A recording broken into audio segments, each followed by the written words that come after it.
mbalimbali, anahitaji msaada wako. Ninaomba Bwana jioni ya leo ikawa sababu ya kukutana na muujiza wake, ikawa sababu ya kukutana na uponyaji wake, ikawa sababu ya kukutana na nguvu yako ya ajabu.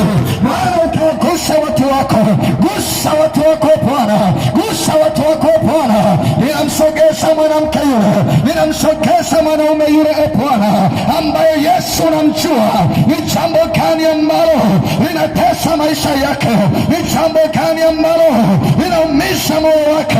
Yesu najua. Yamkini ni ugonjwa, Yesu najua.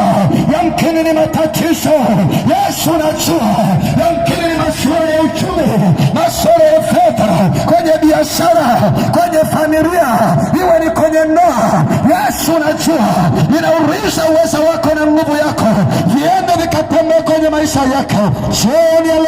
Bwana, kwa neema ya kukuona Bwana, nami mtoli wako ninapokwenda kunena siri za ufalme wako, ninaomba neema yako iende pamoja nasi, na kila utakayempa neema ya kusikia habari hizi Bwana ambazo umezikusudia, Yesu nafsi yake ikawishe, moyo wake ukawishe. Mpe tumaini jipya, mpe tumaini jipya, mpe sababu Bwana ya kutafuta uso wako, kwa sababu umekwenda kuwisha moyo wake, kwa sababu umekwenda kuwisha nafsi yake, kwa sababu unakwenda kuwisha dhamira yake katika jioni ya leo. Ni katika jina la Yesu Kristo wa Nazareti. Baba, utatembea mahali hapa na utaonekana katika jina la Yesu Kristo. Basi mtu wa Mungu, mahali popote unaponisikiliza, nami ninaendelea kuleta habari njema kama ilivyokuwa kawaida yetu.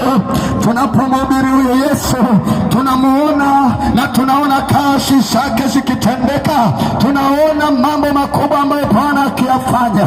Nami ninapokuhubiria habari za Yesu, sikuhubiria habari za mtu tusiyemjua, tunahubiri habari za mtu tunayemjua. Tunahubiri habari za matendo makuu ya Mungu, na ziko shuhuda za matendo makuu ya Mungu. Na leo tutakwenda kuangalia habari ya mtu mmoja kwenye kitabu kile cha Wafalme wa Pili sura ya 5 kwanza mstari wake wa kwanza. Tutakwenda kujifunza au tutakwenda kukumbushana habari za mtu mmoja anayeitwa Naamani, ambaye alikuwa ni mtu mkubwa katika jeshi la Shamu. Alikuwa ni mtu mwenye uwezo wa kupigana vita, lakini Biblia inatueleza ya kwamba alikuwa ni mtu ambaye alikuwa na shida, alikuwa na tatizo la ukoma. Pamoja na kwamba alikuwa ni jemedari, alikuwa ni mtu wa vita, alikuwa ni mpiganaji hodari, lakini aliweza kuteswa na kitu kinachoitwa ukoma. Na ndipo ilipombidi hakutane na mtumishi wa Mungu ili aweze kumponya ukoma wake. Nami nataka nikwambie habari hizi tunapokwenda kusoma hizi habari, zinakwenda kuwa hai kwenye maisha yako. Haleluya. Wafalme wa Pili sura ya 5 kuanzia mstari wake wa kwanza. Nitasoma maneno ya Mungu ambayo yatakwenda kutuongoza katika habari njema za ufalme wa Mungu jioni ya leo. Basi Naamani, jemedari wa jeshi la mfalme wa Shamu, alikuwa mtu mkubwa mbele ya bwana wake na mwenye kuheshimiwa, kwa sababu kwa mkono wake Bwana alikuwa amewapa Washami kushinda. Tena alikuwa mtu hodari wa vita, lakini alikuwa mwenye ukoma. Na Washami walikuwa wametoka vikosi, wakachukua mfungwa mmoja, kijana mwanamke kutoka nchi ya Israeli, naye akamhudumia mkewe Naamani. Akamwambia bibi yake, laiti bwana wangu angekuwa pamoja na yule nabii aliyoko Samaria, maana angemponya ukoma wake. Mtu mmoja akaingia akamwambia bwana wake, akasema, yule kijana mwanamke aliyetoka nchi ya Israeli asema hivi. Mfalme wa Shamu akasema, haya basi, mimi nitampeleka mfalme wa Israeli waraka. Basi akaenda zake, akachukua mikononi mwake talanta 10 za fedha na vipande vya dhahabu 6,000 na mavazi 10. Akampeleka mfalme wa Israeli waraka kusema, waraka huu utakapowasilia, tazama, nimemtuma mtumishi wangu Naamani kwako ili upate kumponya ukoma wake. Ikawa mfalme wa Israeli haraka, alilalua mavazi yake akasema, je, mimi ni Mungu niue na kuuisha? Hata mtu huyo akanipelekea mtu nimponye ukoma wake? Fahamuni basi na kusini, mwone ya kuwa mtu huyu anataka kugombana nami. Ikawa Elisha yule mtu wa Mungu aliposikia kwamba mfalme wa Israeli amelalua mavazi yake, ndipo akatuma mtu kwa mfalme akisema, mbona umeyalalua mavazi yako? Na je, sasa kwangu mimi, naye atajua ya kuwa yuko nabii katika Israeli? Basi Naamani akaja kwa farasi wake na magari yake, akasimama mlangoni pa nyumba ya Elisha. Naye Elisha akampelekea mjumbe akisema, enenda ukaoge katika Yordani mara 7, na nyama ya mwili wako itakurudia, nawe utakuwa safi. Mstari wa 11, lakini Naamani akakasirika akaondoka, akasema, tazama narizani ya kwamba bila shaka atatoka kwangu na kusimama na kuomba kwa jina la Bwana Mungu wake na kupitisha mkono wake mahali penye ugonjwa na kuniponya mimi mwenye ukoma. Je, Abana na Farpari, mito ya Dameski, si bora kuliko maji yote ya Israeli? Je, siwezi kujiosha ndani yake na kuwa safi? Akageuka akaondoka kwa hasira. Watumishi wake wakamkaribia wakamwambia, wakasema, baba yangu, kama yule nabii angalikuambia kutenda jambo kubwa, usingali litenda? Je, si zaidi basi akikwambia jioshe uwe safi? Ndipo akashuka akajichovya mara 7 katika Yordani, sawasawa na neno lake yule mtu wa Mungu, naye nyama ya mwili wake ikarudi ikawa kama nyama ya mwili wa mtoto mchanga, akawa safi. Bwana Yesu asifiwe. Haleluya. Nimekuletea habari hizi kwa urefu sana ili tuweze kwenda pamoja. Nimekuletea kisa kizima cha mtu mmoja ambaye Biblia inamtambulisha kama Naamani, naye akuwa tu mtu wa kawaida. Biblia inasema ya kwamba alikuwa ni jemedali wa vita, alikuwa ni mtu mashuhuri, alikuwa ni mtu hodari wa vita ambaye alivipiga vita vilivyo, na kila alipoenda katika vita huyu Naamani alikuwa akirudisha ushindi katika ufalme wa Shami, na hata mfalme wa Shami aliweza kujivunia huyu jemedari wa vita, kwa sababu kila wakati alikuwa akirejesha ushindi kwa mfalme wa Shami. Lakini pamoja na mambo hayo yalipokuwa yakiendelea, Biblia inasema huyu Naamani alikuwa ni mtu mwenye tatizo la ukoma, alikuwa na changamoto ya ukoma, naye akasikia shuhuda za habari ya kwamba katika Israeli yuko mtu wa Mungu ambaye huyo mtu wa Mungu anapokuambia jambo au anapokutana na wewe, tatizo lako litakwisha.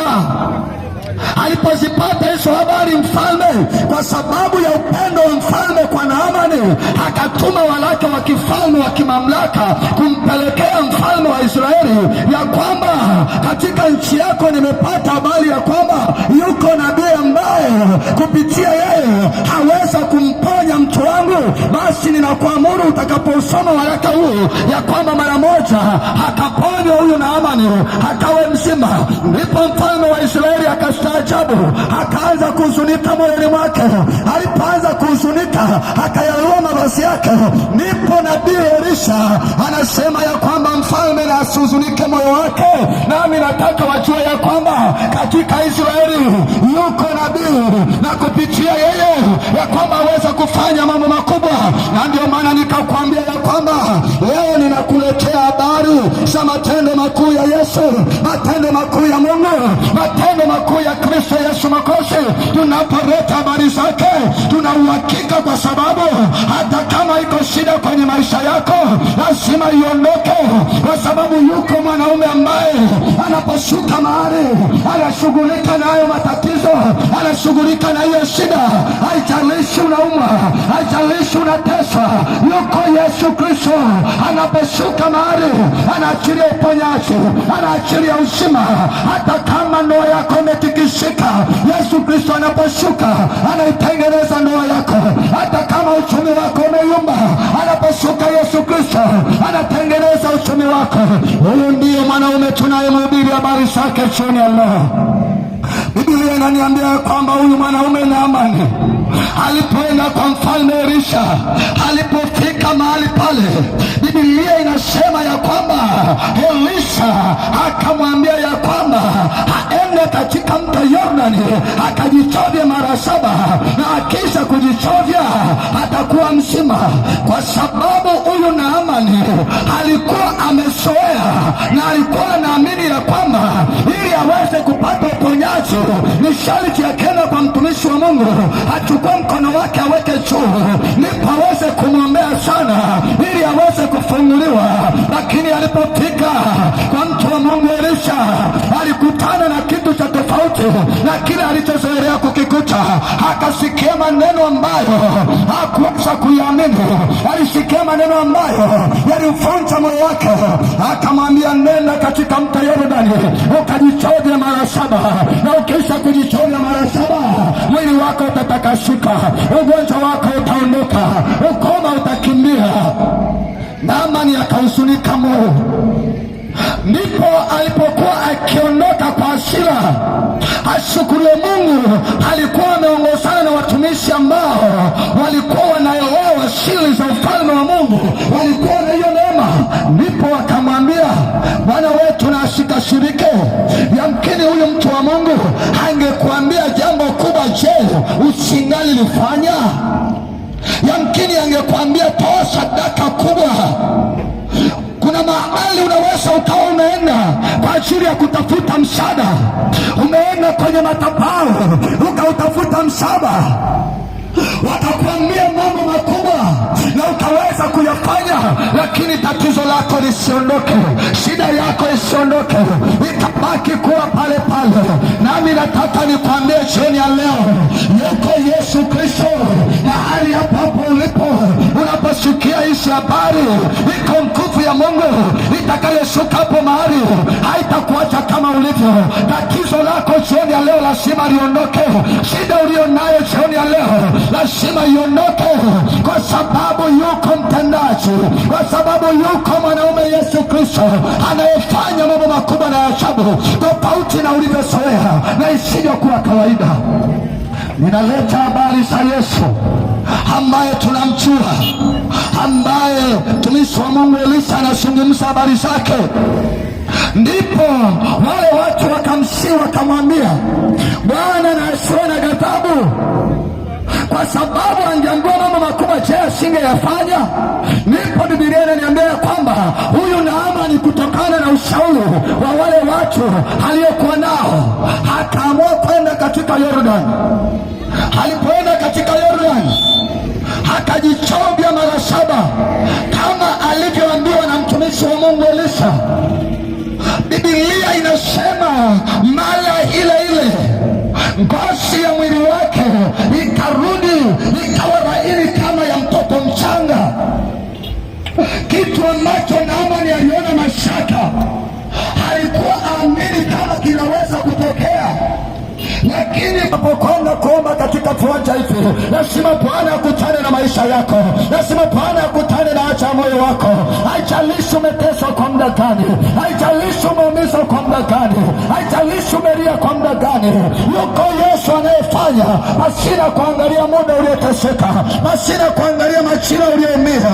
Anaangalia moyo uliochukua hatua ya kumwamini yeye na kumpa nafasi yeye aweze kushuka kwenye maisha yako ili aweze kufanya jambo jipya.